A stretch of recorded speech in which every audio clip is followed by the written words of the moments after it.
Dan kita semua yang berbahagia, hari ini saya akan memberikan materi terkait dengan pelatihan kondisi fisik ya.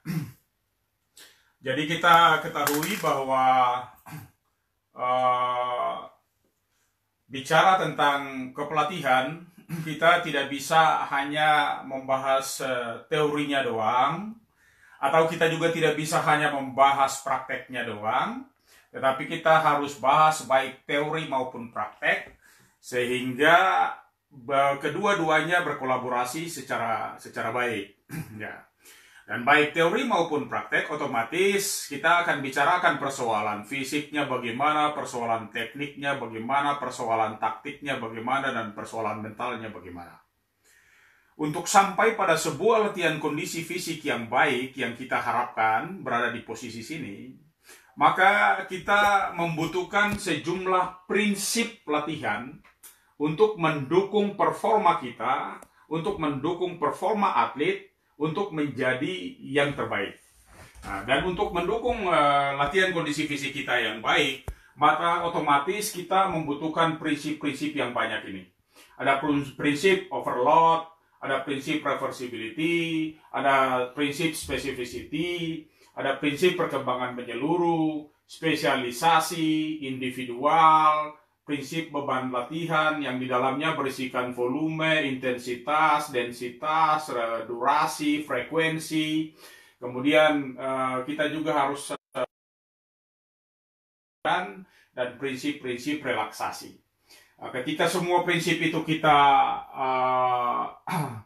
sudah bisa melakukannya dengan baik, menerimanya dengan baik, sudah kita lakukan dengan baik, maka otomatis nanti kita akan mendapatkan hasil latihan kondisi fisik yang juga baik.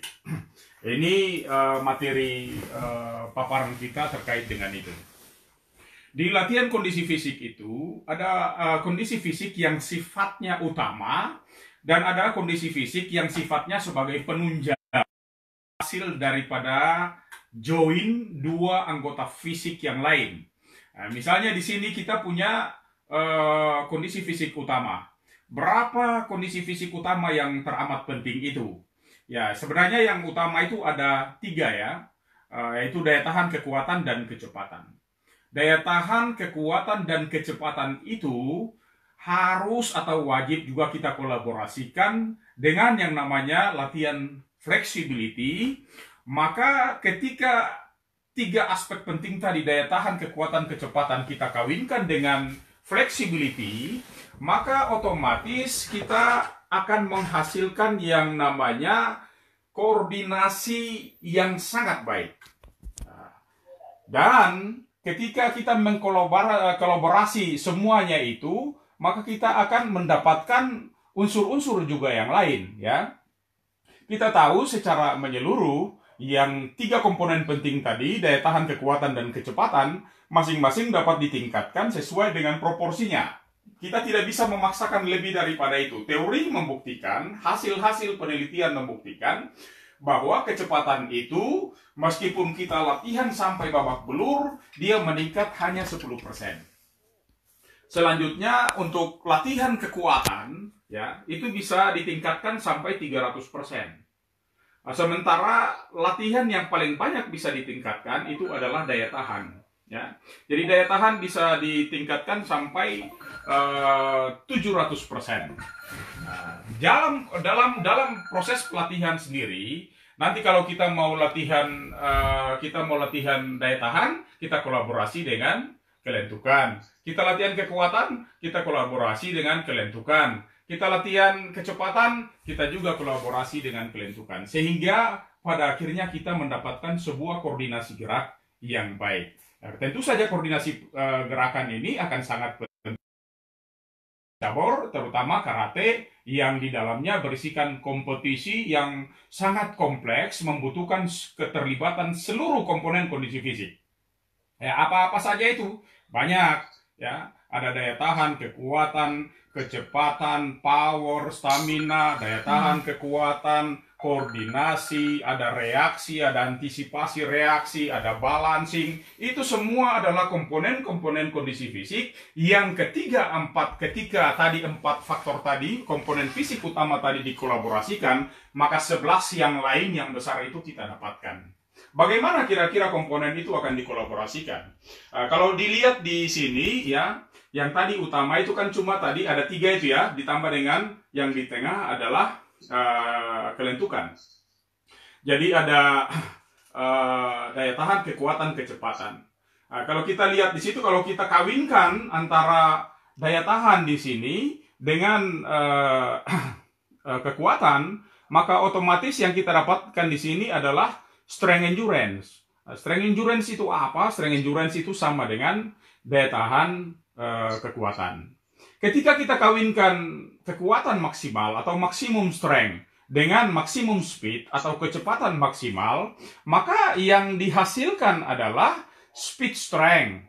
Speed strength itu apa? Speed strength itu sama dengan kekuatan elastis. Kekuatan elastis itu apa? Kekuatan elastis itu juga sama dengan power, daya eksplosif yang tinggi. Itu yang perlu kita ketahui.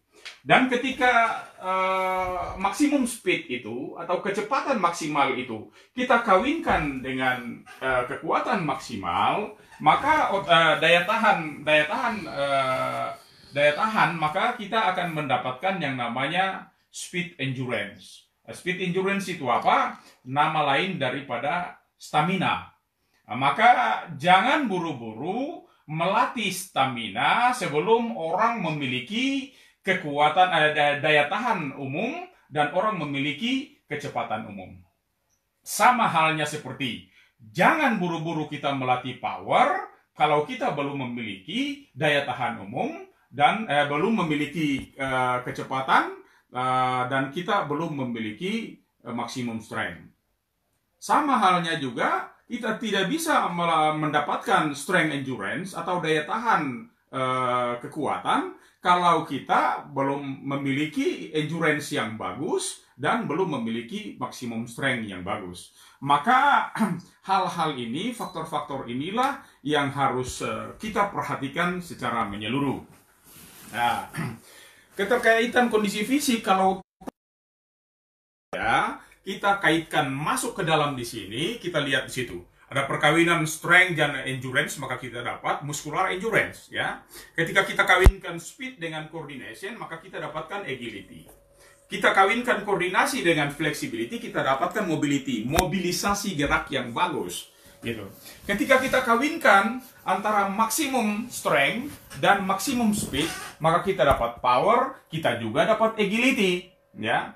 Jadi ini perkawinan-perkawinan yang nanti sangat penting dipedomani oleh setiap pelatih. Siapapun kita, terutama di pelatih karate ini, karena kita memiliki komponen kondisi fisik yang sangat kompleks, yang harus dilakukan, diayomi, dan dipegang oleh semua pelatih-pelatih, maka wajib kita harus mengerti ini semua secara menyeluruh. Baik, kita akan lihat satu-satu ya.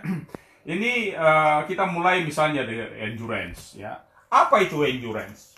Endurance itu adalah daya tahan, ya, keadaan atau kondisi fisik yang mampu untuk kita latih atau kita bertahan dalam waktu yang lama tanpa mengalami kelelahan yang berlebihan setelah orang melakukan latihan itu. Jadi kita sudah melakukan latihan yang berat, tetapi melakukan latihan itu kita masih enjoy saja. Kita masih memiliki cadangan tenaga, cadangan energi, kita masih bisa bercengkrama, kita masih bisa bercakap-cakap secara baik. Itu yang namanya latihan daya tahan atau orang yang memiliki daya tahan yang bagus. Tetapi ketika kita memiliki daya tahan yang jelek, maka latihan sebentar kita sudah capek, kita sudah istirahat, kita sudah tidak bisa melanjutkan lagi. Nah, ini maka latihan daya tahan ini sangat penting dilakukan oleh kita semua, baik pelatih maupun atlet. Itu paling penting untuk memiliki daya tahan yang bagus. Daya tahan secara umum itu terbagi dua.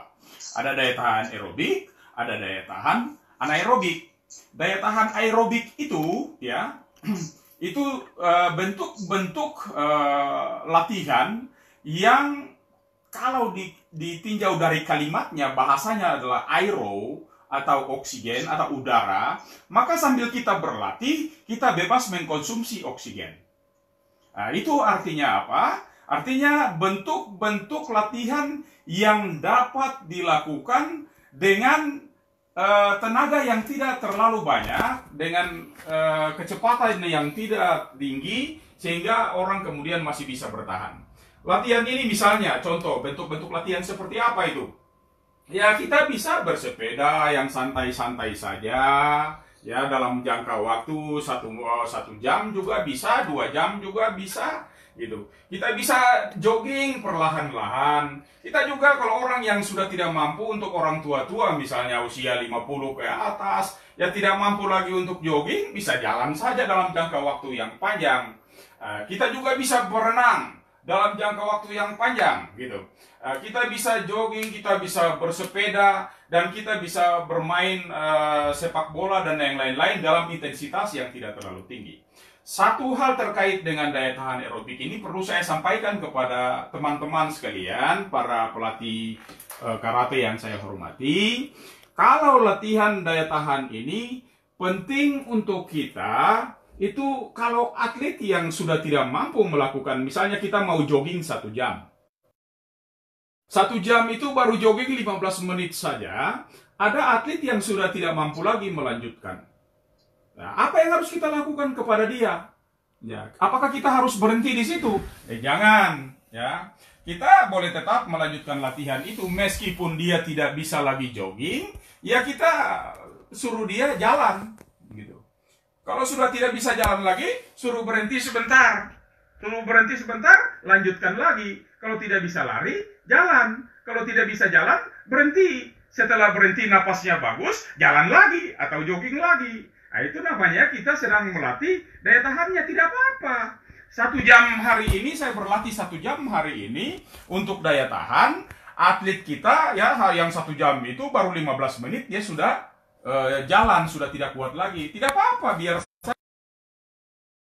tidak kuat jalan lagi, sudah kuat lari lagi, tidak apa-apa. Mungkin setelah kita lakukan secara rutin, ya ada besok, ya ada minggu depannya lagi kita lakukan, terus kita lakukan, maka secara bertahap dia pasti akan berubah. Yang tadinya cuma 15 menit jalan, ya sekarang dia bisa jadi cuma sudah lari setengah jam baru dia jalan. Mungkin besok-besok lagi sudah tidak setengah jam lagi, dia lari sudah 1 jam penuh, sudah tidak jalan lagi, dia jogging full. Nah, nanti setelah dia sudah jogging full, kita tingkatkan lagi kualitasnya. Dia berlari dengan pakai waktu yang cukup. Kita kasih waktu supaya dia lebih cepat, lebih cepat, lebih cepat. Itu caranya orang berlatih daya tahan yang aerobik. Nah, tapi kalau orang latihan daya tahan yang anaerobik, itu ada kriteria-kriteria khusus yang harus dilakukan, dipedomani dengan kecepatan, intensitas, tempo latihannya yang cukup tinggi. Karena yang namanya daya tahan anaerobik itu orang berlatih tetapi tidak dengan menggunakan oksigen atau oksigennya sangat terbatas. Nah, sehingga bentuk-bentuk latihan daya tahan anaerobik itu akan diprogramkan secara khusus juga. Nah, untuk latihan-latihan daya tahan ini umumnya atau daya tahan umum dan bisa dilakukan oleh siapa saja, bukan cuma atlet karate saja, dilakukan oleh semua mereka-mereka yang membutuhkan daya tahan umum yang bagus. Itu misalnya tadi kita jogging atau lari jarak jauh tadi, itu salah satu caranya. Yang berikut ada cross country-nya. Cross country itu ya kalau sesuai dengan apa yang didefinisikan, yang dikomplain oleh Dr. Rossi, ya sang legend kita itu, karena beliau sangat pandai, sangat tahu. Ya, beliau sering komplain-komplain. Katanya, loh, bagaimana cross country? Oh, cross country itu kan lari antar kota. Orang kita di sini kepulauan kok mau lari antar kota kemana gitu. Ya, kemudian kita sederhanakan, ya bukan cuma lari antar kota, tapi kita bawakan dia ke dalam satuan-satuan. Cross country bisa dilakukan di gunung, ya di tebing-tebing, kita bisa pada arena-arena khusus yang juga tidak membuat orang menjadi jenuh karena tiap hari harus berada di dalam stadion, di dalam orang, maka lebih banyak menggunakan, kalau di Senayan itu ada yang di pintu 1 sana itu biasanya banyak orang melakukan cross country di kalau teman-teman yang ada di Jakarta itu kan sudah sangat sering melakukan itu. Ya, kita bisa menggunakan lingkungan kita, tempat-tempat kita yang di seputar kita, mungkin ada hutan-hutannya, kita juga bisa melakukan latihan cross country, latihan di dalam hutan dengan boleh jalan, bisa lari dengan waktu tertentu ya. Kita dari sini ke sana, nanti kita akan memberikan contoh. Ada juga yang namanya fartlek. Fartlek itu apa? Gitu. Ya, fartlek itu bahasa Swedia ya. Bahasa Swedia artinya speed play. Kalau di bahasa Inggris speed play. Nah, kalau di Indonesia kan itu namanya adalah bermain-main dengan kecepatan. Nah, bermain-main dengan kecepatan ini artinya kita bisa jogging ya dengan perlahan-lahan. Kita bisa pada momen-momen tertentu kita lari dengan kecepatan tinggi. Kemudian pada momen-momen tertentu kita bisa berhenti. Kita juga bisa melompati akar-akar pohon atau dahan-dahan yang mungkin rubuh, batang-batang pohon yang menghalangi karena kita berada di hutan misalnya. Dan mungkin pada waktu-waktu tertentu kita juga bisa merayap karena di atasnya ada dahan pohon dan segala macam. Kita membawa atlet-atlet kita ke sana. Kita juga bisa naik ke bukit, kita bisa turun bukit, kita melompat batu yang lain, kita melompat tebing yang lain untuk bisa sampai ke sebelah. Itu bentuk-bentuk latihan fartlek yang juga dilakukan dalam bentuk untuk mendapatkan daya tahan umum. Ya. Ada juga yang kita menggunakan latihan interval. Orang bilang interval training. Tapi banyak orang juga di dalam interval training itu ada yang juga salah persepsinya. Yang dikatakan interval training malah dijadikan interval running. Kalau interval running artinya lari interval kan? Itu diulang-ulang gitu. Kalau interval training artinya kita latihan yang berulang-ulang. Latihan apa yang berulang-ulang? Ya, program kita apa kita lakukan secara berulang-ulang. Ya, kita latihan-latihan apapun bisa kita lakukan dalam bentuk interval training. Nah, jadi ada interval running, ada interval training. Ini jangan sampai kita salah mempersepsikan kita lakukan interval running, tapi kita menganggap interval running itu sebagai satu-satunya untuk melatih lari interval atau interval training atau latihan interval. Nah, itu yang perlu kita pahami. Ini di sini saya kasih contoh sedikit. Misalnya kita menggunakan latihan yang cross country. Ya, anggap saja kita mau berlatih 2 kali 20 menit. Kita lari dari garis start ya. Kita lari sampai ke satu titik 20 menit lamanya. Sampai di sana kita istirahat 10 menit. Kemudian setelah kita istirahat 10 menit, kita lari balik lagi ke tempat kita yang awal itu selama 20 menit lagi. Berarti kita sudah berlari selama 40 menit. Nah, ini bentuk-bentuk latihan untuk cross country, dan itu untuk mendapatkan daya tahan umum ya, sekali lagi daya tahan umum yang baik. Nah, ini kita lihat di sini ada bentuk-bentuk latihan daya tahan yang lain ya. Tadi saya bilang ada lari interval dan segala macam. Kita bisa menggunakan cara-cara itu di sini. Ada 2 cara yang bisa kita dapatkan ya. Kita lambat tapi jaraknya lebih jauh atau lebih panjang. Atau konstan, kecepatan tertentu, tapi jaraknya lebih pendek. Jadi misalnya contoh A, kita pakai repetisi ulangan 3 kali ya. Kita lari dengan jarak 800 meter, ya waktunya misalnya 160 detik, kemudian kita istirahat 5 menit, lalu kemudian kita mulai lagi dengan repetisi berikut, dan kita akan menyesuaikan. Bisa 3 set, 3 repetisi ulangannya 3 kali, bisa 4 kali, bisa 5 kali, dengan waktu-waktu yang kita manipulasikan atau kita sesuaikan. Ada juga contoh B. Misalnya kita ulangannya kita lakukan dengan repetisi yang cuma sebanyak 5 kali, larinya pendek ya, 50 meter, makanya kita punya repetisi yang banyak karena larinya cuma pendek 50 meter sampai 100 meter. Ya, waktunya juga singkat, 8 detik ya, 16 detik kalau kita lari yang jauh ya, atau juga bisa sampai 20 detik gitu. Dan kemudian kita istirahatnya juga tidak panjang ya, istirahatnya antara 30 detik sampai 90 detik. Ini bentuk-bentuk latihan daya tahan yang dengan daya tahan untuk menuju kepada daya tahan yang anaerobik tadi. Ada juga contoh-contoh yang lain, ya. Misalnya pada set pertama, kita lari 20 menit, ya, dengan cara 100 meter lari, 100 meter kita jogging, tetapi selama 20 menit. Pakai waktu 20 menit, 100 meter kita lari, sprint, atau dengan kecepatan tertentu, konstan. Habis itu 100 meter berikutnya kita lari perlahan, atau kita jogging. Kemudian kita lari lagi setelah 100 meter, kita lari dengan kecepatan tinggi, kemudian 100 meter berikutnya, kita lari lagi perlahan untuk 100 meter berikutnya. Selama berapa lama? Bisa selama 20 menit yang lainnya. Setelah 20 menit, kita istirahat. Setelah istirahat sekitar 10 menit, ya kita mulai lagi masuk pada set kedua.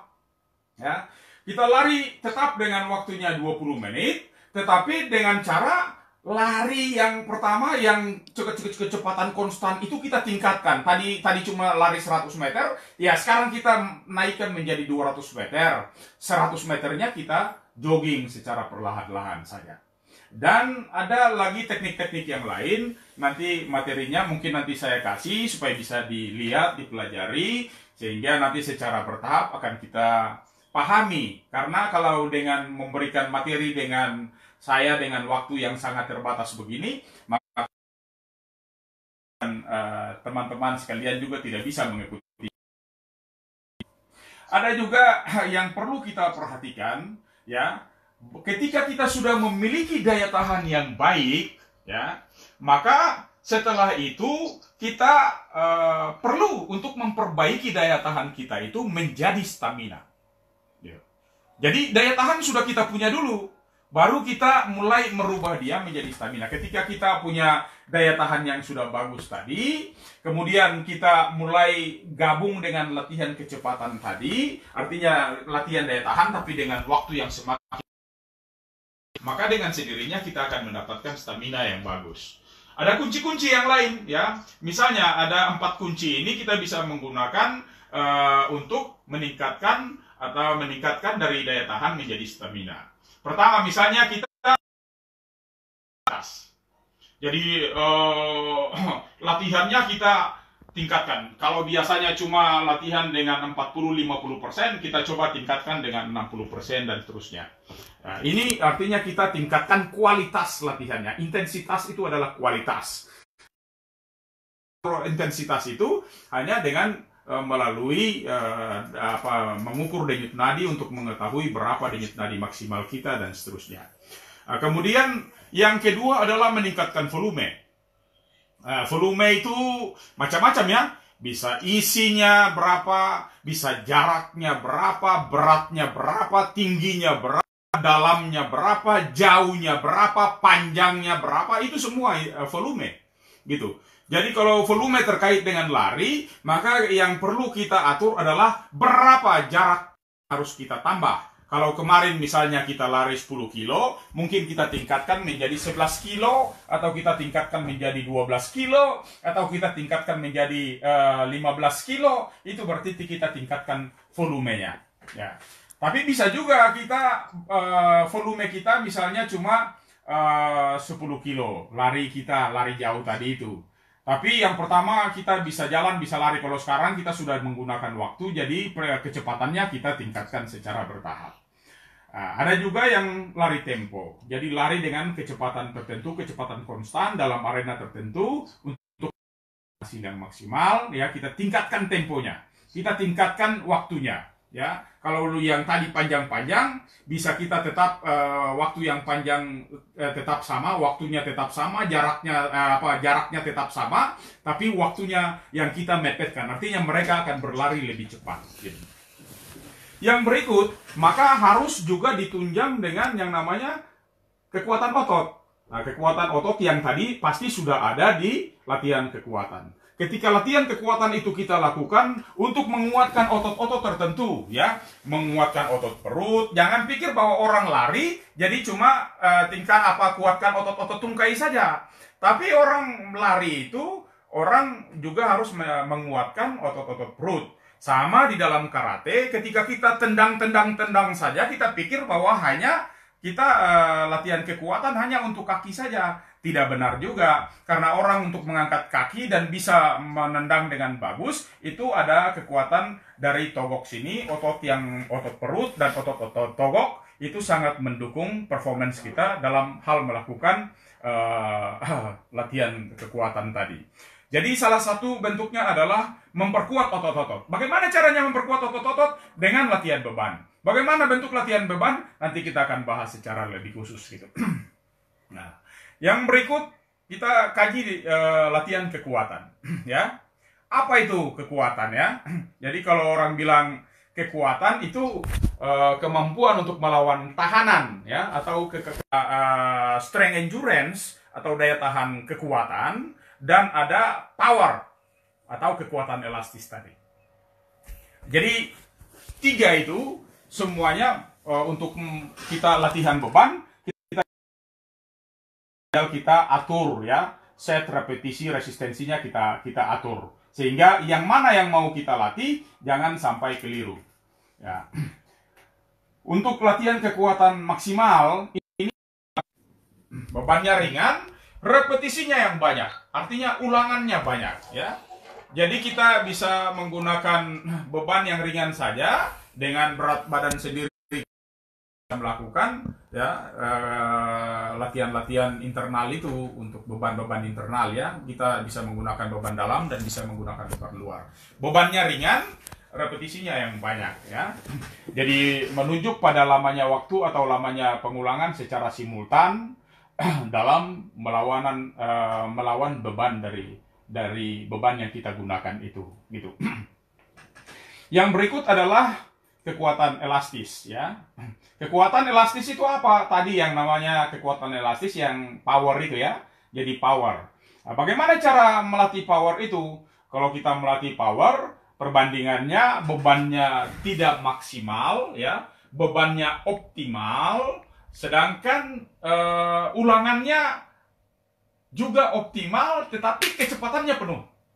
Jadi repetisinya sedang, tetapi kecepatannya penuh.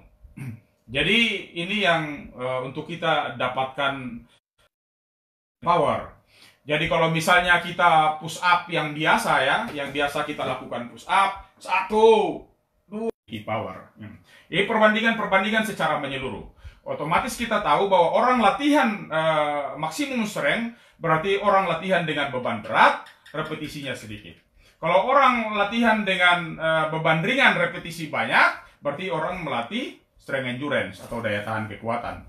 Tetapi kalau Anda mau melakukan latihan power, maka bebannya optimal, bebannya sedang, repetisinya cepat, ulangannya cepat. Ya, dengan kecepatan kita latih. Kita latih dari atas ke bawah atau dari bawah ke atas, otot-otot itu kita identifikasi. Misalnya di karate, butuh otot apa? Lo otot lengan? Oke. Otot lengan kita mulai tungkai itu, otomatis kita terbagi lagi. Ada tungkai atas, ada tungkai bawah, ada kaki. Jadi jangan kaki beda dengan tungkai atas dan tungkai bawah. Ya, jadi kalau ini kaki, maaf saya angkat kaki, ada punggung kaki, ada tumit kaki, ada pundak kaki dan seterusnya. Jadi kita harus tahu yang mana yang kaki, yang mana yang tungkai atas, yang mana yang tungkai bawah. Berbeda-beda. Maka harus diidentifikasi juga. Tungkai atas, tungkai bawah itu ada lagi. Misalnya yang paling kuat di bawah itu ada gastrocnemius, otot yang paling besar di bawah. Di betis itu, namanya otot betis itu. Itu namanya otot gastrocnemius. Di depannya lagi ada yang tibialis. Ya, bentuk-bentuk itu semua kita identifikasi satu-satu. Jadi teman-teman sekalian, pelatih-pelatih, tolong diidentifikasi dari bawah ke atas itu otot-otot mana yang akan kita latih. Sebutkan nama-nama ototnya, tungkai atas, tungkai bawah, perut, bagian belakang, bagian samping, bagian tengah, lengan, bagian depan, bagian belakang, dada, bagian depan, pundak, bahu, itu semua kita.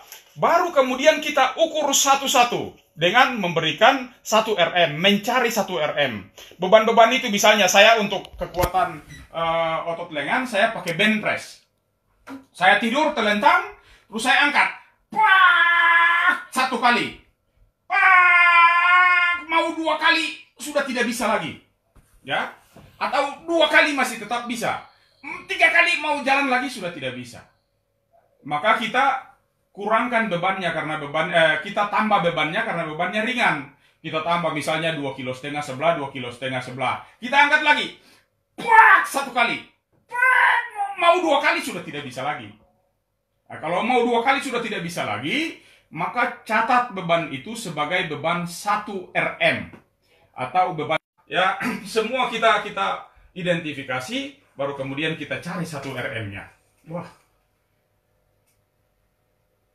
Halo. Oh. Ya, rupanya sinyal kita bermasalah. Kita tunggu sebentar ya. Sinyal apa? Buat itu. Ya, jadi sinyal kita. Halo. Halo. Halo.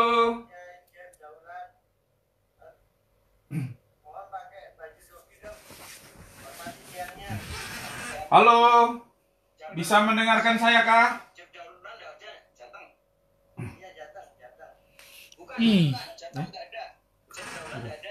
Halo. Berarti dari tadi. Halo, bisa dengarkan saya?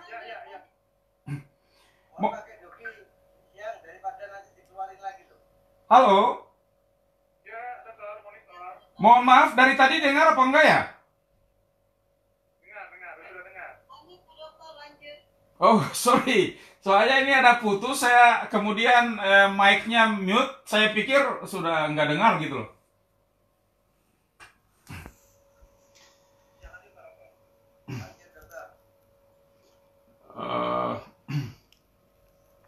Jadi ada materinya yang ketutup.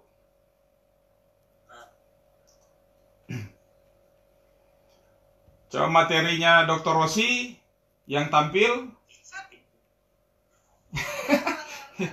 Materinya Dr. Rossi yang masih tampil. Belum.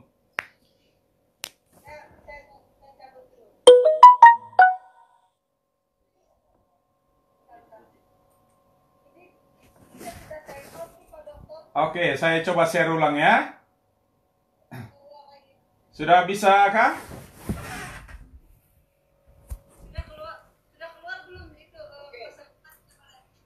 Sudah ya?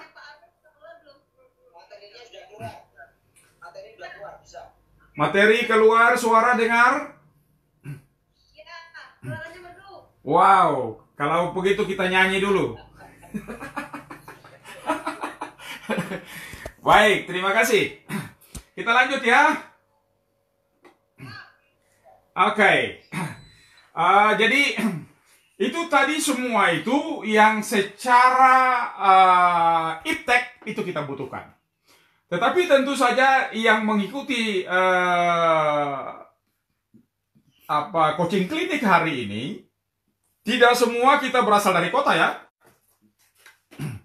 Ya, jadi ada yang berasal dari kampung, maka atau berasal dari desa yang mungkin juga jauh dari alat-alat fitness ya. Kita tidak bisa ke gym karena kita berada di jauh dan membutuhkan juga biaya yang besar. Padahal pelatihnya itu adalah pekerja sosial, tidak digaji, tidak apa-apa, sehingga kita melatih dengan kemauan kita dan semangat kita saja. Nah, itu saya sediakan juga. Saya sediakan sebagai patokan di sini, ya. Jadi kalau kita mau latihan beban, sebelum latihan beban, ini ada beberapa bentuk ya, bentuk latihan yang harus kita perhatikan. Yang pertama, kita tahu berat dari atlet-atlet kita dulu. Berat atlet kita berapa kilo? Baru kita lihat di sini. Misalnya untuk press ya, untuk rowing ya, ada untuk angkat beban ke atas ya, high pull dan sebagainya. Itu kita bisa pakai beban sepertiga berat badan. Tapi kita juga untuk crawl ya, tricep ya, untuk bentuk-bentuk latihan yang tricep ya, itu kita bisa pakai 1/4 berat badan. Ya. Kemudian ada juga yang kita bisa pakai untuk bench press ya. Itu kita bisa pakai 1/4 berat badan. Jadi kalau berat badan kita 100 berarti 25 kilo cukup kan? Begitu karena 1/4 ya. Nah, kemudian kalau untuk otot-otot yang besar, kita misalnya untuk step up. Step up itu apa? Yang biasanya kita naik turun bangku, atau kita juga bisa berdiri untuk kemudian setengah kita naik, ya setengah kita naik, itu juga untuk step up. Itu maka kita bisa menggunakan 50% dari berat badan kita, ya setengah dari berat badan kita.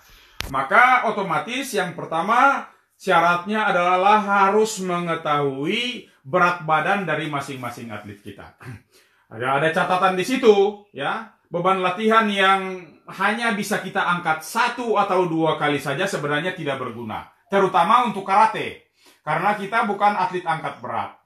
Ya kalau kita atlet angkat berat, mungkin kita butuh beban-beban yang cuma 1 kali 2 kali angkatan, itu sudah bisa. Tapi kalau kita atlet karate, ya kita tidak membutuhkan beban-beban yang berat, sehingga angkatan kita jangan cuma bisa diangkat 1 atau 2 kali saja. Ya, kalau bisa kita pakai yang 80%, berarti 4 kali, ya, 50% berarti 10 kali, begitu ya. Itu nanti ada cara-caranya untuk menghitung. Nah, ada terminologi untuk latihan kekuatan. Hal-hal yang perlu kita perhatikan di sini, ya. Ada 3. Yang pertama adalah resistensi. Resistensi itu apa? Tahanannya. Kemudian yang kedua adalah repetisi. Apa itu repetisi? Berapa kali ulangannya? Dan yang ketiga adalah set. Berapa set yang akan kita latih? Ini adalah terminologi untuk latihan. Dan untuk set intensitas, ya, pada baik intensitas, repetisi, dan set di dalam latihan, ada rumusnya untuk kita bisa gunakan. Misalnya kita mau mencari 1 repetisi maksimal tadi, ya. Misalnya kita di sini yang pertama harus kita cari adalah kekuatan maksimal untuk kelompok otot tertentu, ya. Anggap saja untuk kelompok otot yang untuk kita menggunakan parallel squat, gitu. Yang bisa kita lakukan, yang bisa kita angkat adalah 120 kilo. Nah, 120 kilo itu adalah 1 kali angkatan buat kita. Apakah 1 kali angkatan itu merupakan 1 RM? Ya, 1 RM. Tapi apakah itu dihitung 100%? No. Itu dihitung sebagai beban 95%. Nah, 120 kilo itu adalah beban untuk 1 repetisi maksimal. Sekali ya. Tetapi kemudian, apakah itu beban 100%? No. Bagaimana? Ya, kalau begitu Anda harus mencari beban 100%. Ya, bagaimana caranya? Ini rumusnya di sini ya. Jadi untuk kita mendapatkan beban yang 100%, ya kita pakai rumus 100/95 kali 120 kg. Jadi kalau tadi Anda angkat 120 kg, ya ketika kita masukkan di dalam rumus, maka Anda bisa berlatih dengan mendapatkan kekuatan yang 100% adalah bebannya 126 kg. Berarti ada meningkat 6 kg. Ini supaya kita ada waktu latihannya ada pembebanan lebih, atau yang namanya istilahnya adalah overload, ya, overload. Kemudian ya itu jadi kriteria untuk kita. 3 kriteria yang perlu kita pegang, tidak perlu kita hitung semua. Mungkin nanti akan kita hitung untuk kita data, tetapi yang kita simpan di otak cuma 3. Yaitu beban 95%, kemudian beban 75%, dan beban 50%.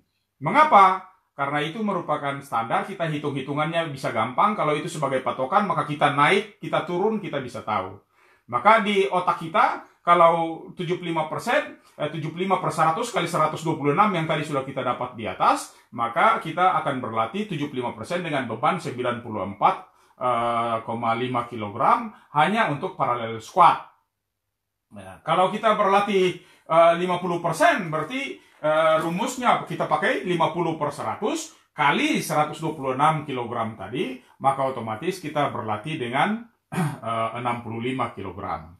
Ya, kalau kita masuk ke dalam hitung-hitungan repetisinya, ulangannya, maka 95% sama dengan 1 kali. 75% itu sama dengan 5 kali. Ya, 50% berarti kita angkat beban misalnya untuk bench press, itu berarti ada 10 kali. Jadi tinggal bebannya turun, kita naikkan bebannya. Misalnya 95% 1 kali. Kalau kita turunkan 90% berarti 2 kali. Kita turunkan lagi, ya. 85% berarti 3 kali. Kita turunkan lagi 80% berarti 4 kali. Sampai ke 75% adalah 5 kali.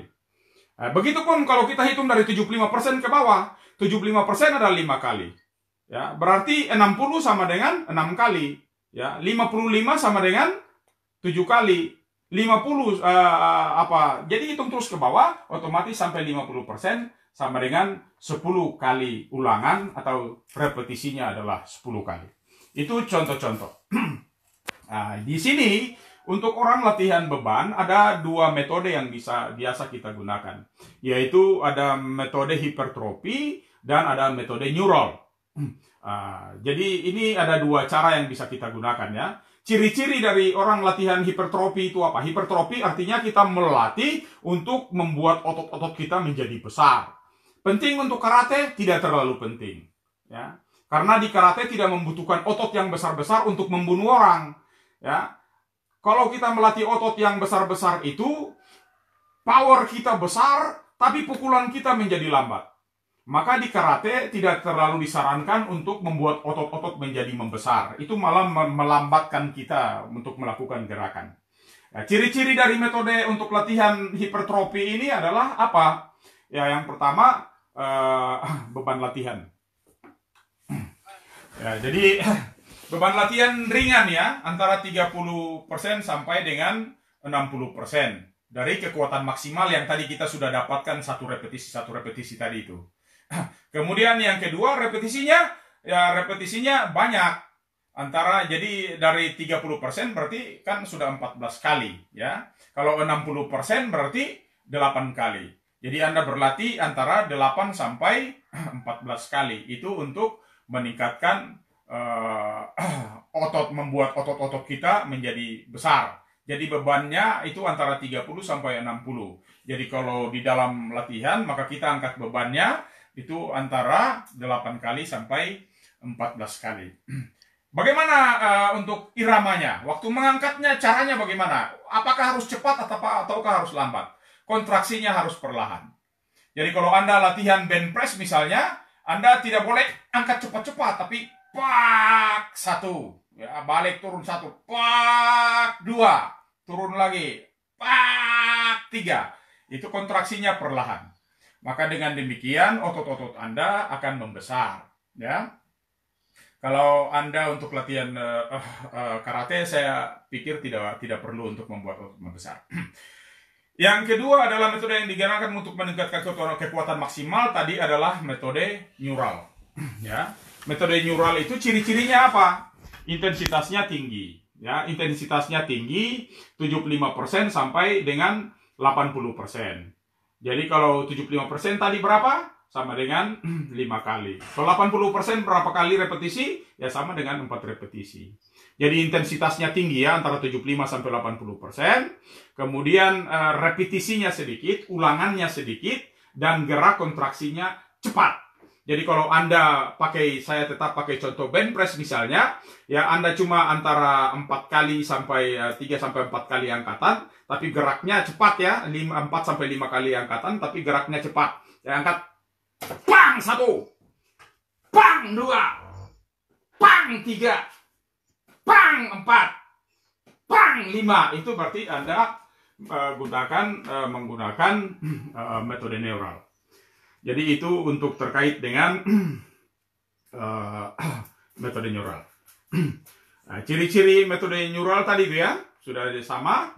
Kemudian untuk metode latihan, di dalam latihan beban, jangan terlalu kasih materi dari apa yang bicara satu kali Bro. Jadi untuk metode latihan itu banyak ya.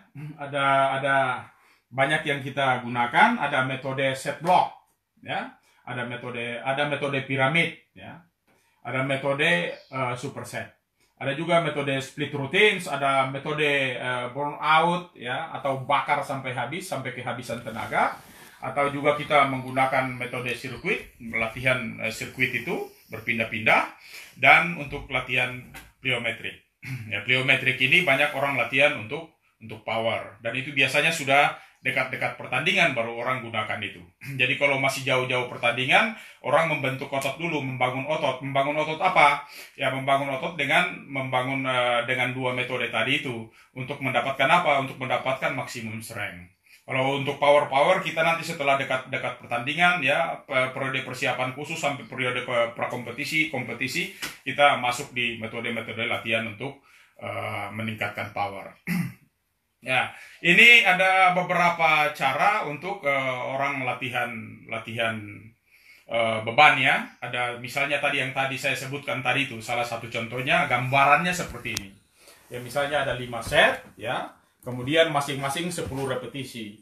Tadi kan sudah ada di otak kita ya, 95% 1 kali, 75% 5 kali, 50% sama dengan 10 kali. Kalau di sini 10 repetisi berarti kita sudah tahu di otak kita bahwa yang kita latih adalah hanya 50%. Jadi kita misalnya ada 5 set, kita latihan dengan intensitasnya 50%, lalu kemudian ulangannya 10 kali. Kita angkat 10 kali istirahat, kita angkat 10 kali istirahat gitu ya. Nah, itu untuk metode dengan latihan sistem set. Ada juga dengan piramid sistem tanpa puncak. Artinya kita melatih dengan sistem piramid tapi tidak sampai di puncak. Ya, misalnya kita latihan dengan beban ringan sampai semakin ke atas bebannya semakin berat, tapi repetisinya tetap ya, 8 kali. 8 kali berarti kita antara latihannya 60% gitu ya. Karena 50% itu kan 10 ya. Jadi 60% berarti antara 8 kali. Jadi beban 30 kali, beban ringan 30% kita angkat 8 kali. Kemudian setelah istirahat, kita naikkan lagi bebannya 40%, kita angkat 8 kali, kita istirahat lagi, kemudian kita naikkan bebannya lagi 50%, kita lakukan 8 kali, istirahat lagi sampai ke beban 60%. Ini kita menggunakan sistem piramid tanpa puncak.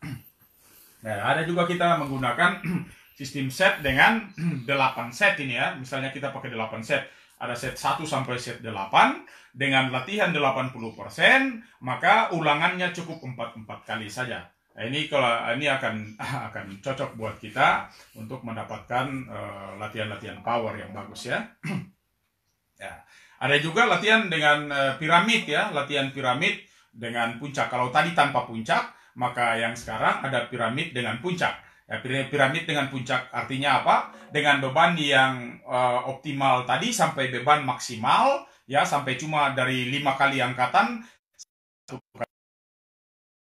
Dan ini biasanya orang akan kehabisan tenaga, maka diharapkan kita kalau menggunakan beban-beban eksternal yang dari luar, ya, maka kita butuh ada teman untuk mengawasi kita, membantu kita dalam melakukan latihan. Karena kita takut tiba-tiba kita angkat dengan sudah kehabisan tenaga karena semakin ke atas ya bebannya semakin berat ya mulai dari 75 kita naikkan 80 sampai naik 75 yang cuma 1 kali angkatan. Ketika sampai 1 kali angkatan itu biasanya orang sudah pada gemetar dan kita takut tidak sampai ke atas dan tiba-tiba jatuh sehingga kita membutuhkan teman lain untuk membantu kita. Nah, ini cuma untuk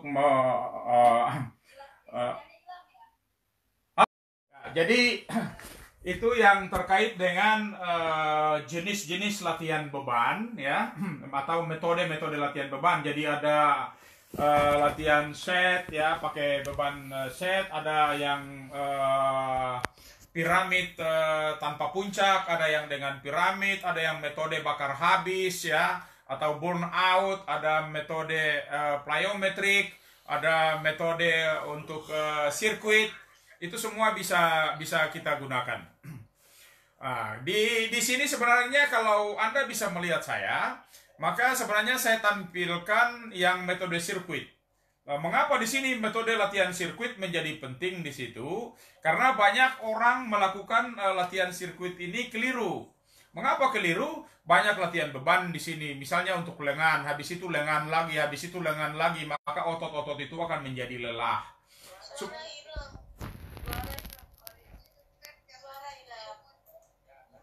Halo. Sudah dengarkah lagi? Udah dengar lagi ya?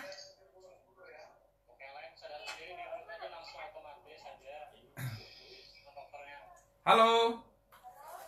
Bapak offline apa tuh? Ya, saya sudah on kan lagi, sudah unmute lagi, sudah mute lagi.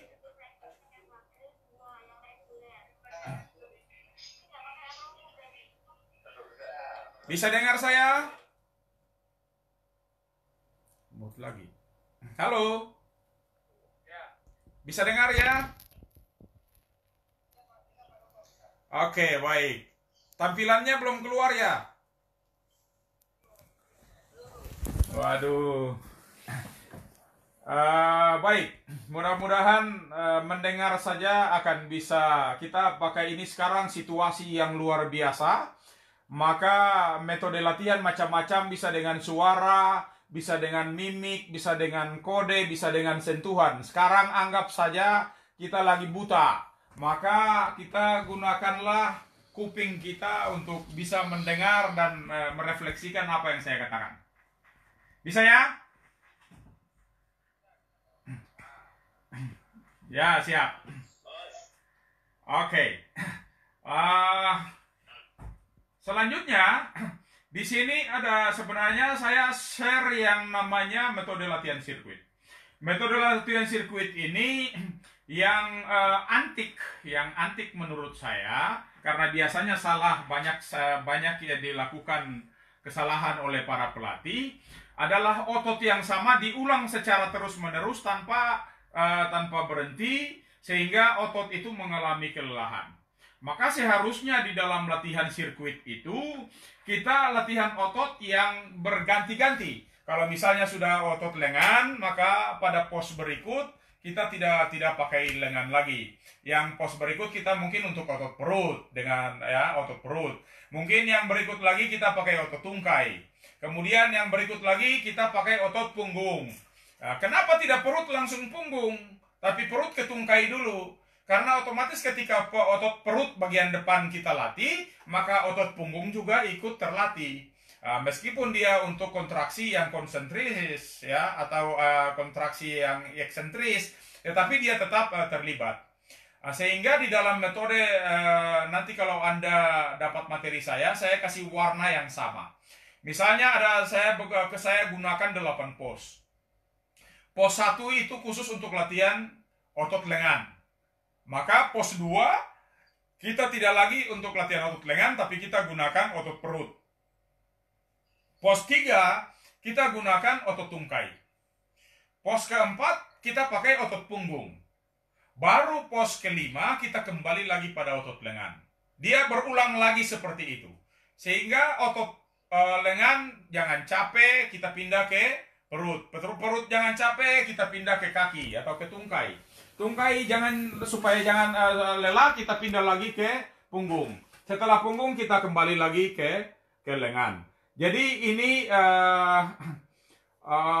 tuntutan yang harus dipenuhi pada latihan sirkuit. Misalnya latihan untuk lengan kita pakai push up. Ya, kita pakai push up. Setelah itu pada pos yang berikut, karena latihan sirkuit itu kan pos-pos ya. Ada pos. Di sini kita pakai 8 pos. Maka kalau pos yang pertama kita untuk latihan lengan, maka pos yang kedua kita latihan otot perut. Tadi kita latihan lengan, kita pakai push up untuk otot lengan. Nanti di pos yang berikut kita untuk otot perut kita pakai latihan apa? Ya kita pakai latihan sit up ya.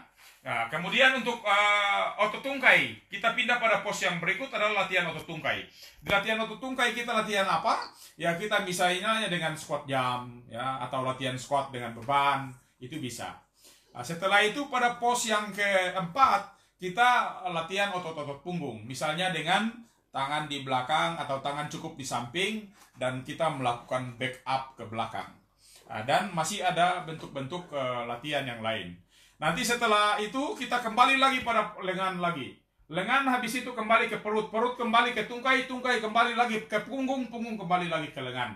Jadi mekanisme itu dia berputar terus dan kita tidak capek untuk melakukan itu. Karena otot-otot kita, aktivitas kita jalan terus, tapi otot yang kita latih adalah otot yang berbeda-beda. Lengan, kemudian perut, kemudian ke tungkai, kembali ke punggung, balik lagi ke lengan. Begitu seterusnya. Itu metode atau tuntutan yang bisa kita pakai untuk latihan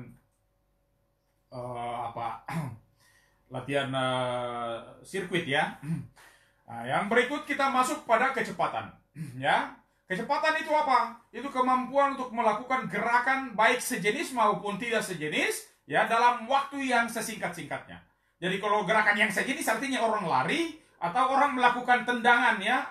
Misalnya kita tendangan Megeri secepat-cepatnya, atau Kiko Migeri secepat-cepatnya. Ya, atau gerakan Mawasi Geri secepat-cepatnya, atau gerakan Usiro Geri secepat-cepatnya, atau kita melakukan gerakan Mawasi Usiro secepat-cepatnya. Itu gerakan yang sejenis.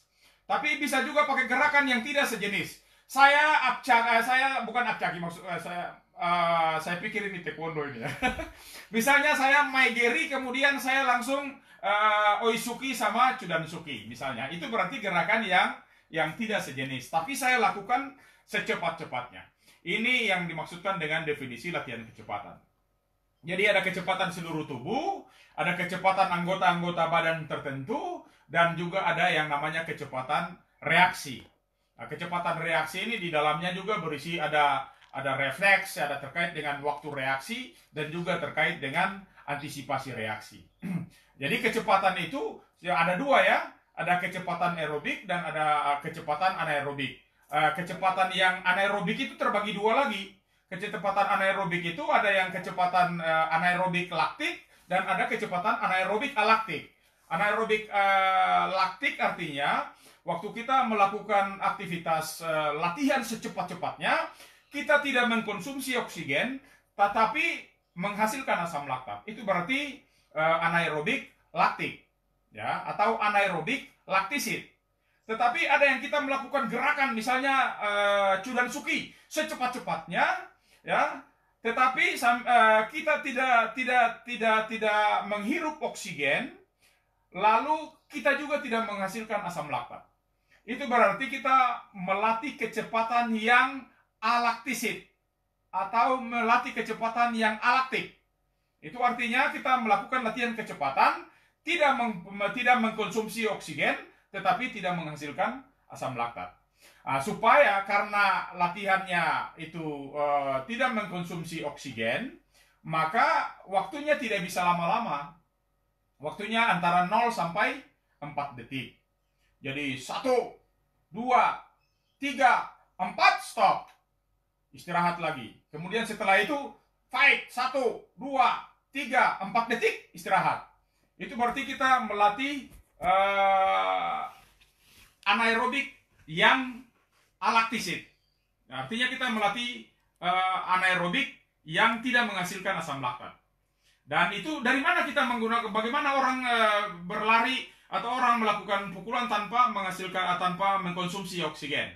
Sebenarnya energi yang kita gunakan untuk melakukan gerakan selama 4 detik itu adalah energi yang sudah tersimpan di dalam otot dalam bentuk ATP dan ADP, adenosin trifosfat. Ya, itu sudah tersimpan di dalam otot dan itu hanya bisa dikeluarkan, dan simpannya di dalam otot itu sangat terbatas, sehingga kita gunakan untuk berlatih itu juga dengan waktu yang terbatas, cuma sampai 4 detik.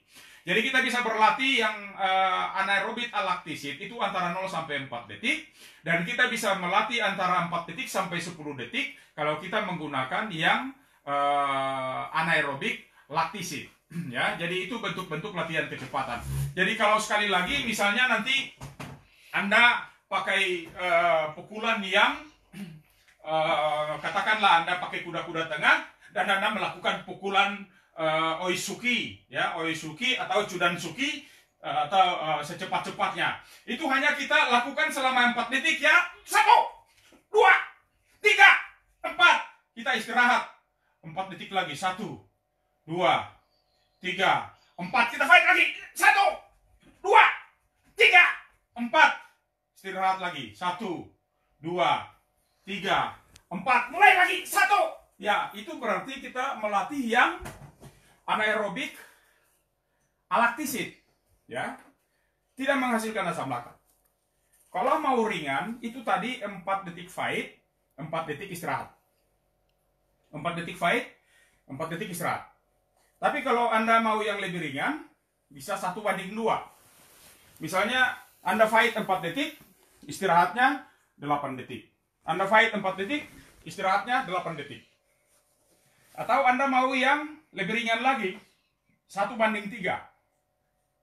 Maka Anda fight 4 detik, Anda istirahatnya 12 detik.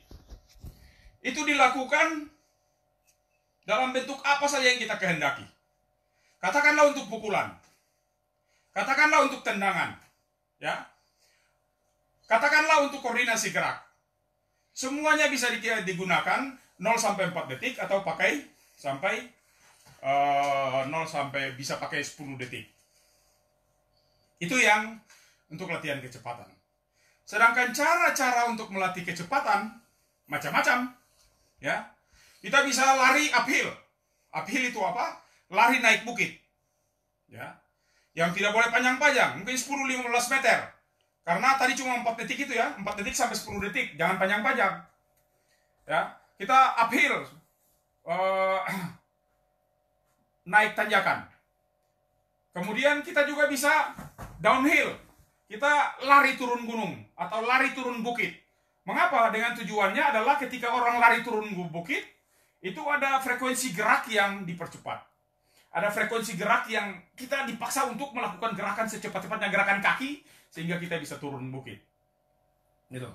Ada juga yang kita bisa menggunakan beban di tubuh. Kita pakai rompi misalnya, ya, pakai rompi atau pakai beban di lengan, pakai beban di kaki, ya, sambil kita melakukan aktivitas. Apakah itu tendangan, apakah itu pukulan, apakah itu lari di pasir, bisa. Anda bisa datang di pasir yang gembur, jangan pasir yang padat, pasir yang lembur, berlarilah di sana antara 30 sampai 40 meter. Gitu. Saya kemarin bilang bahwa kalau di atletik itu ada punya ukuran, ya. Orang misalnya kalau mengapa 4 detik itu disamakan dengan 40 meter. Gitu. Karena di atletik itu satu detik itu orang sudah berlari 10 meter. Makanya 100 meter di atletik, dia orang berlari 10 detik, 9 detik, gitu.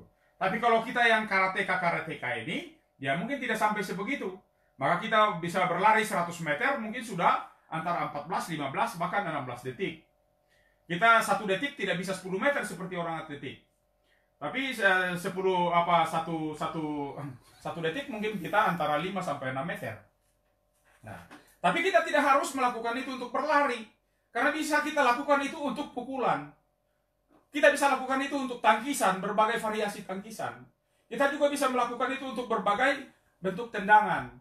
Ya, bisa kita pakai untuk komite, kita bisa pakai untuk bentuk-bentuk gerakan yang lain. Itu maksudnya. Nah, kita juga bisa datang di air yang setinggi perut. Ya, kalau airnya setinggi lutut, kita bisa lari. Ya, kita bisa lari. Atau juga kita bisa melakukan tendangan di dalam air yang setinggi paha. Kalau kita mau latihan yang pukulan, kita bisa lebih ke air yang lebih dalam, ya. Katakanlah air yang setinggi dada, tapi dengan kita sedikit kuda-kuda, maka airnya akan setinggi kita punya bahu dan kita melakukan pukulan yang cepat di dalam air. Maka dengan sendirinya kita sudah melakukan latihan kecepatan yang baik, gitu. Jadi silakan jangan ansi atau latihan kecepatan itu tidak harus dengan lari. Kalau kita karate, malah lakukanlah dengan teknik dasar karate, ya, teknik kuda-kuda, teknik footwork, ya, pergerakan kaki yang cepat, pergerakan kaki yang lincah, pukulan yang cepat, tendangan yang cepat, tangkisan yang cepat, oisuki apa ini uchi-uke, ya, dan segala macam, gedan bare, itu kita bisa pakai untuk latihan-latihan kecepatan, ya. Kalau orang bicara kecepatan, banyak sekali kita kawinkan antara 3 yang kita sebut dengan SEQ, ya, speed, agility, quickness. Halo, dengar ya? Oke, baik. Jadi kalau kita latihan speed itu biasanya kita gabungkan antara speed, agility, dan quickness. Jadi speed artinya kecepatan, agility artinya kelincahan, dan quickness artinya kecepatan aksi reaksi. Gitu. Maka itu menjadi kunci untuk kita. Ada cabur mana yang hanya membutuhkan speed. Ada juga cabur yang hanya membutuhkan agility atau kelincahan. Ada juga cabur yang hanya membutuhkan quickness, aksi reaksi. Ya. Tapi banyak cabur yang juga membutuhkan semuanya. Ada yang cuma membutuhkan 2, ada yang cuma membutuhkan 1, tapi ada juga yang membutuhkan semua. Kalau kita karate, kita butuhkan semua. Kita butuh speed, iya, kecepatan ya. Kita butuh agility, iya, kelincahan. Kita butuh aksi reaksi, ya sangat. Kita membutuhkan aksi reaksi di dalam karate. Halo? Ya. Ada yang unmute. Baik. Saya lanjutkan saja. Maka kalau di karate saya sangat berharap kita latihan ketiga-tiganya ya. Jadi SEQ-nya atau SEC-nya. Speed, agility, dan quickness. Kecepatan, kelincahan, dan aksi reaksi. Tiga-tiganya harus kita latihan karena karate sangat membutuhkan itu. Ya. Kalau kecepatan tadi saya sudah bilang ada kecepatan aerobik dan kecepatan yang anaerobik yang laktisit dan kecepatan yang anaerobik yang alaktik. Jadi kalau anaerobik alaktik tadi yang 0 sampai 4 detik, anaerobik laktik tadi bisa di atas sampai 10 detik ya. Ya. Latihan kecepatan itu sebaiknya kita lakukan jauh-jauh hari sebelum pertandingan. Jangan kita lakukan latihan kecepatan ketika mau bertanding atau waktu dekat-dekat pertandingan, masa-masa kompetisi sudah tidak disarankan lagi untuk melakukan latihan kecepatan. Jadi kecepatan jangan lupa tadi 3 itu ya, 3 yang paling penting, daya tahan, kekuatan, kecepatan itu dilakukan jauh-jauh hari. Jauh-jauh hari sebelum pertandingan itu sudah kita latih. Ya, jadi kecepatan tidak cocok dilakukan pada waktu menjelang pertandingan. Yang berikut kecepatan dilakukan itu karena latihan kecepatan itu termasuk latihan yang berat, maka kita harus istirahat 72 jam. Ya, kalau 72 jam itu berapa hari kira-kira? Ya sekitar 3 hari. Maka kalau kita latihan kecepatan hari Senin, ya hari Selasa, hari Rabu, hari Kamis baru kita latihan kecepatan lagi. Gitu. Kalau begitu hari Selasa dan Rabu kita bikin apa? Ya kita isi dengan kegiatan yang lain, bisa latihan kekuatan, bisa juga latihan daya tahan. Jadi kita aturnya seperti itu. Ya. Saya kira itu ya. Untuk koordinasi ya, untuk koordinasi, apa itu koordinasi? Koordinasi artinya kemampuan untuk menyelesaikan suatu tugas fisik atau tugas gerak ya secara cepat tapi terkontrol. Jadi sekali lagi koordinasi itu sama dengan kemampuan untuk menyelesaikan satu tugas fisik atau satu tugas gerak ya, tetapi secara cepat dan terkontrol. Jadi kalau orang cepat saja tidak terkontrol itu bukan koordinasi. Ya, sama saja orang terkontrol tapi tidak cepat, maka itu juga bukan koordinasi. Maka yang namanya koordinasi adalah cepat dan terkontrol, dikendalikan oleh otak kita yang sadar, gitu loh. Bukan refleks ya, yang otak kita yang sadar. Ya. Jadi latihan-latihan kita harus melakukan latihan koordinasi itu ya. Kalau bisa dilatih, jangan bentuk latihan yang sama. Sekali lagi ya, latihan koordinasi itu menghendaki supaya kita latihannya tidak sama. Artinya apa?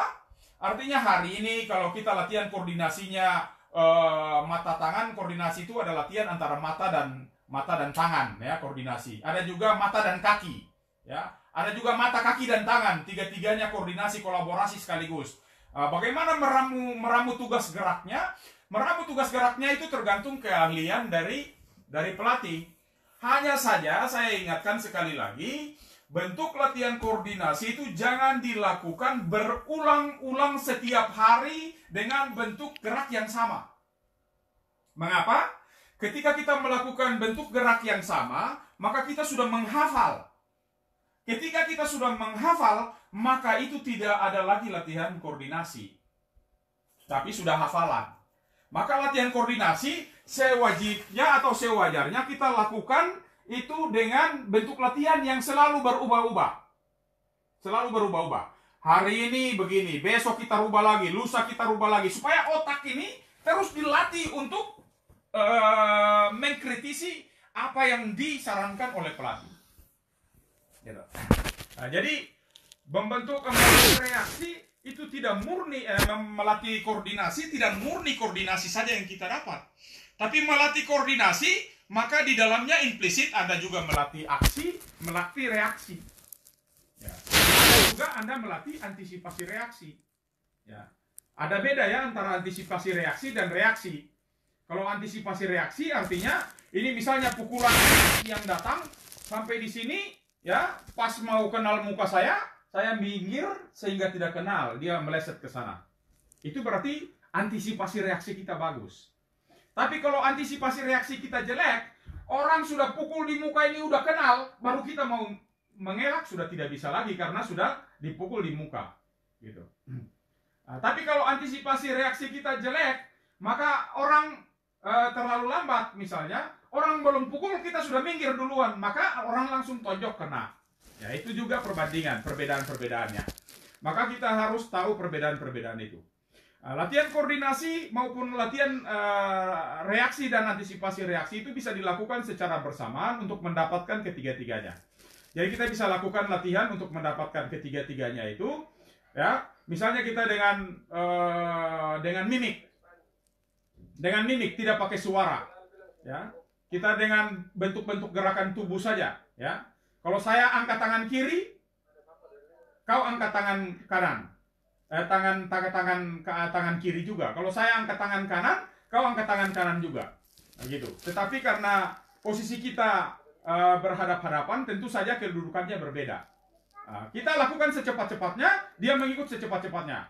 Atau kita juga bisa melakukan gerakan apapun dan dia mengikuti kita. Misalnya saya pegang hidung, dia pegang hidung, saya pegang kuping, dia pegang kuping, saya pegang dagu, dia pegang dagu, saya lagi begini, dia begini. Saya lompat ke atas, dia lompat ke atas, saya duduk, dia duduk, saya lari, dia lari.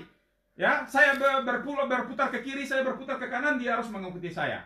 Itu berarti kita sudah melatih juga koordinasi geraknya dia. Tapi kita juga bisa melakukan latihan itu dengan sentuhan-sentuhan. Ya, kita melakukan, ketika saya misalnya saya bilang, kalau saya sentuh kuping kirimu, kau lompat ke kanan. Kalau saya sentuh kuping kananmu, kau lompat ke kiri. Ya. Kalau saya tendang kakimu, kau lompat ke atas. Ya. Kalau saya korek kepalamu, kau duduk. Itu baru 4 loh, baru 4. Ya, kita bisa mulai dengan 2, ke kiri dan kanan saja, atau depan dan belakang saja. Kita bisa tingkatkan lagi menjadi 4, ya. Depan, belakang, kiri, kanan. Kita bisa tambah lagi atas bawah, berarti sudah 6. Depan, belakang, kiri, kanan, atas, bawah. Itu berarti sudah 6. Bisa lagi kita tambah 7 berputar ke kiri, berputar ke kanan, berarti sudah 8 gerakan.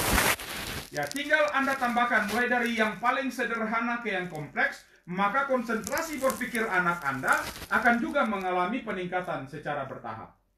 Itu kreasinya yang harus dilakukan oleh seorang pelatih. Ya, jadi ada koordinasi untuk mata dan kaki saja, ada koordinasi antara mata dan lengan saja, ada juga koordinasi antara mata, lengan dan kaki sekaligus semua. Nah, supaya melatih Anda punya kreativitas, melatih Anda punya sensori motorik untuk reaksinya lebih cepat, antisipasinya lebih cepat, koordinasinya juga didapat. Ya, cara-cara melatih. Yang berikut adalah kelentukan. Saya masih punya waktu kah? Sebentar lagi selesai ya. Ya, kalau begitu saya buru-buru saja supaya bisa cepat. Oke, saya lanjut saja. Ya. Halo. Oke, saya lanjut.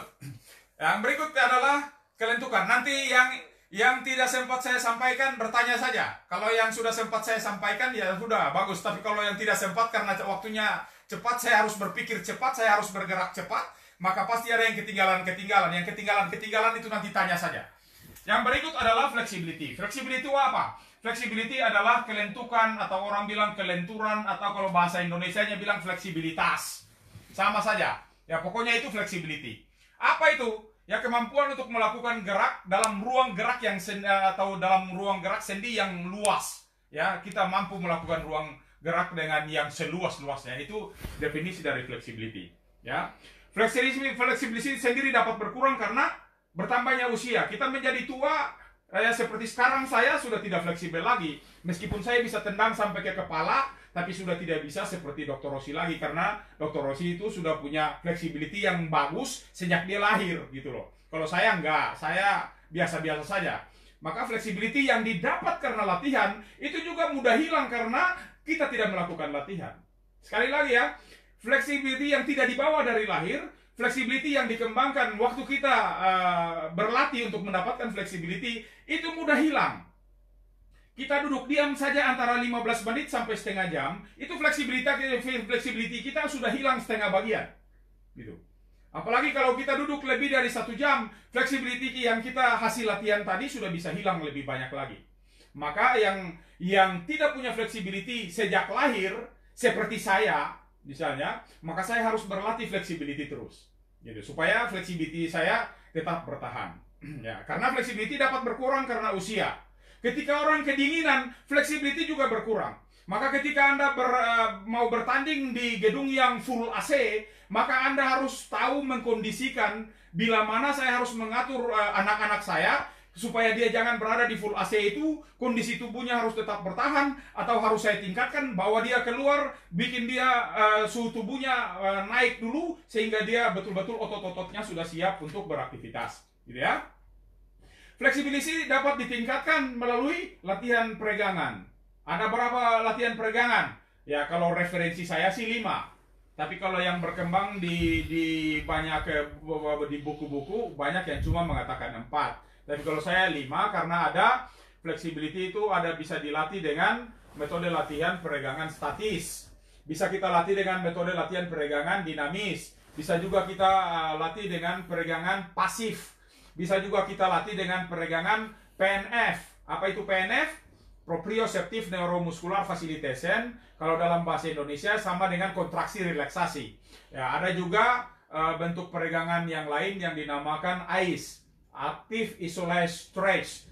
Artinya kita melakukan bentuk-bentuk latihan yang ototnya kita regangkan hanya dalam waktu 22 detik. Ya, itu yang bentuk-bentuk latihan peregangan. Latihan peregangan ini penting untuk karate, ya sangat penting. Maka tolonglah dilatih peregangan, tetapi harus latihan dengan baik dan benar. Jangan memaksakan anak-anak itu untuk berlatih sesuai dengan kemauan pelatih. Banyak pelatih yang tidak mempedulikan atletnya menangis atau tidak, dia akan paksa mendorong supaya splitnya bagus. Supaya splitnya bagus, dia akan paksa mendorong sekeras-kerasnya supaya rata dengan lantai, splitnya rata dengan lantai. Tetapi karena tubuh kita bukan karet, maka kita perlu latihan dengan aturan. Ya, kalau secara akademisnya saya gambarkan, maka otot itu yang paling besar di luar namanya fasciculus. Di dalam fasciculus itu isinya adalah fibril.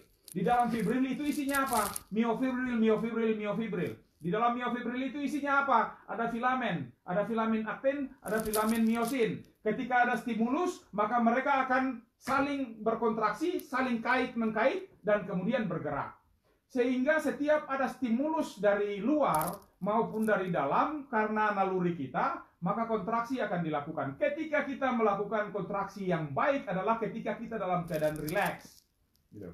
Jadi anak-anak kita regangkan harus secara bertahap. Anggap saja kita mau split, ya. Kita mau split.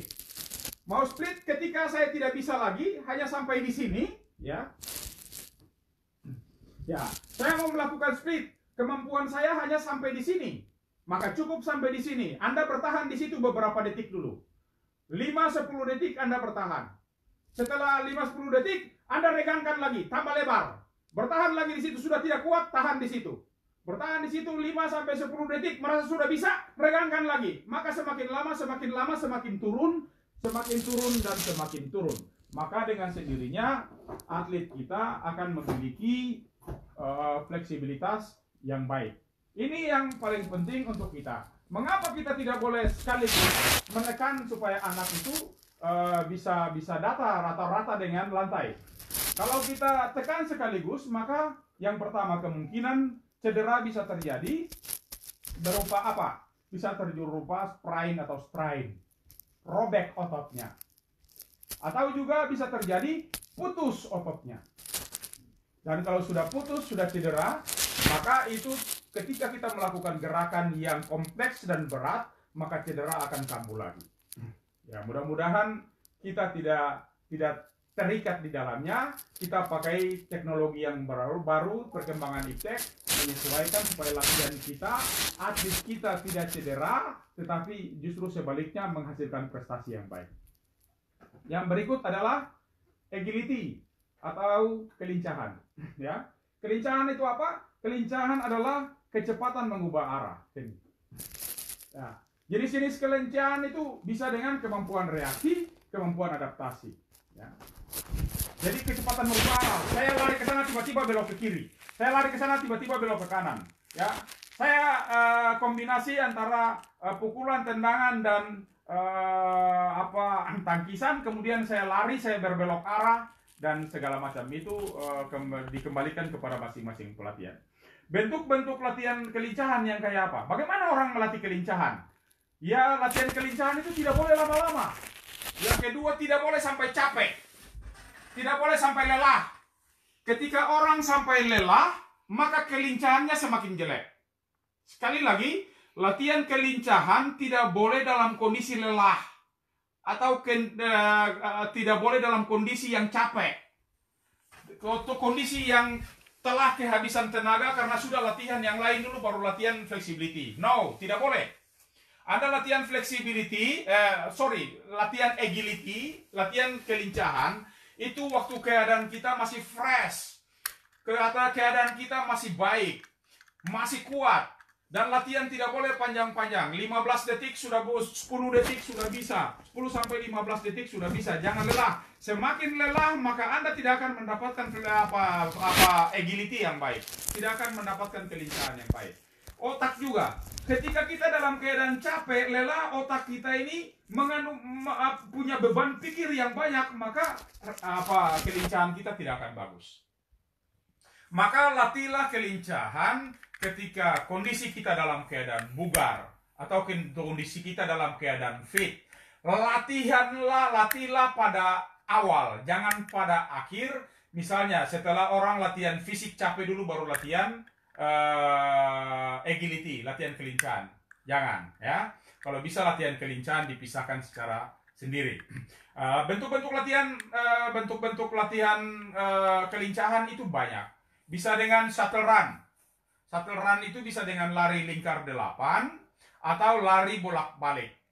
Kalau ilmu pengukuran itu shuttle run itu bolak-balik ada yang 4 kali dalam waktu 10 dalam jarak yang 10 meter. Secepat-cepatnya waktunya diambil. Tapi kalau untuk latihan shuttle run tidak perlu 4 kali, ya. Bisa 4 kali, bisa lebih, tapi jangan terlalu lama-lama, atau tidak menjadi 10 meter tapi menjadi 5 meter. Maka kita akan semakin dekat waktunya, kita akan semakin bergerak, semakin bolak-baliknya semakin cepat, ya. Atau juga dengan zigzag run, kita lari zigzag ke kiri, ke kanan, ke kiri, ke kanan, ke kiri dan ke kanan. Nah, kemudian sampai di sana kita balik lagi. Jaraknya mulai dari panjang kita bisa mempersulit makin pendek jaraknya. Bisa juga dengan squat thrust. Squat thrust itu yang bagaimana? Yang jongkok kayak orang mau push up, lempar kaki ke belakang, kemudian kembali ke posisi jongkok, baru lompat ke atas. Itu yang posisi squat thrust, itu juga membuat kita menjadi lincah. Yang berikut adalah obstacle run. Ya, obstacle run itu bisa dengan lari menerobos, kemudian melompati, menerobos, itu obstacle run. Ya, jadi bisa dibikin untuk anak-anak, bisa dibikin juga di alam yang ada hutan-hutannya, silakan. Ada juga dot drill. Dot drill itu ada 5 titik, ya, kedudukannya seperti amplop, 2, kemudian 1 di tengah. Tidak usah lebar-lebar untuk melatih footwork, ya. Saya bergerak secepat-cepatnya di 5 titik itu, tidak boleh kaki meleset dari 5 titik itu, bergerak secepat-cepatnya sambil melakukan pukulan atau tendangan dan seterusnya. Itu berarti kita melatih kelincahan gerakan kaki atau pergerakan kaki yang namanya footwork. line drill, kita berlari dalam jarak-jarak tertentu, lari maju kemudian mundur, lari maju mundur, lari maju mundur, kemudian lari dan seterusnya.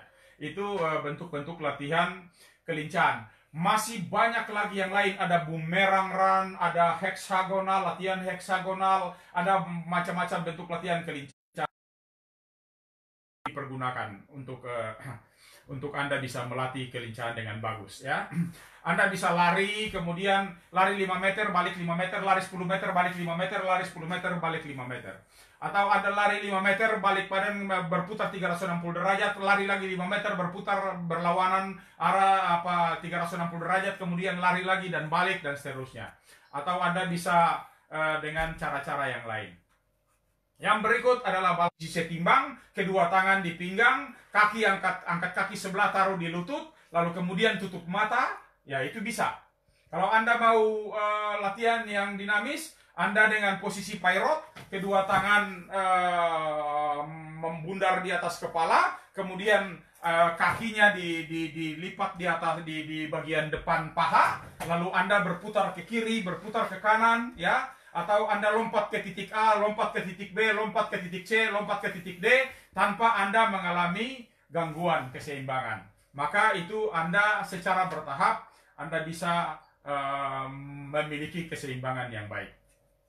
Maka kita sampai pada bagian akhir, saya bisa menyimpulkan bahwa yang pertama, kalau kondisi fisik baik, artinya kalau kita melakukan latihan kondisi fisik yang tadi banyak-banyak saya jelaskan itu, dan ketika kita memiliki kondisi fisik yang baik, maka ada peningkatan sistem sirkulasi dan kerja jantung.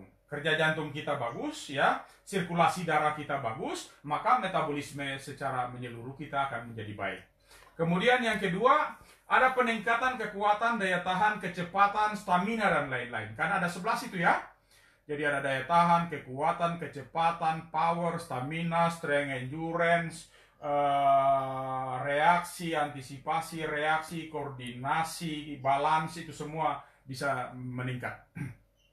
Yang ketiga adalah ada ekonomisasi gerak dalam latihan. Jadi kalau kita biasa bergerak karena tidak fleksibel, maka kita banyak sekali menguras energi. Kalau kita berlatih bagus, fleksibilitas kita bagus, maka otomatis terjadi ekonomisasi gerak. Maka Anda akan menghemat energi. Yang terakhir adalah kita memiliki recovery yang lebih cepat. Kita memiliki pemulihan, tingkat pemulihan yang lebih cepat. Saya kira itu yang bisa saya sampaikan buat sahabat semua, teman-teman yang sempat mengikuti coaching klinik ini.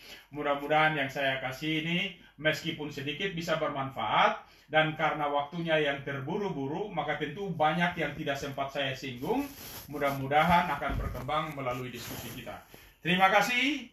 Wassalamualaikum warahmatullahi wabarakatuh. Salam olahraga. Ya. Host. Saya kembalikan ke host Bung Jona.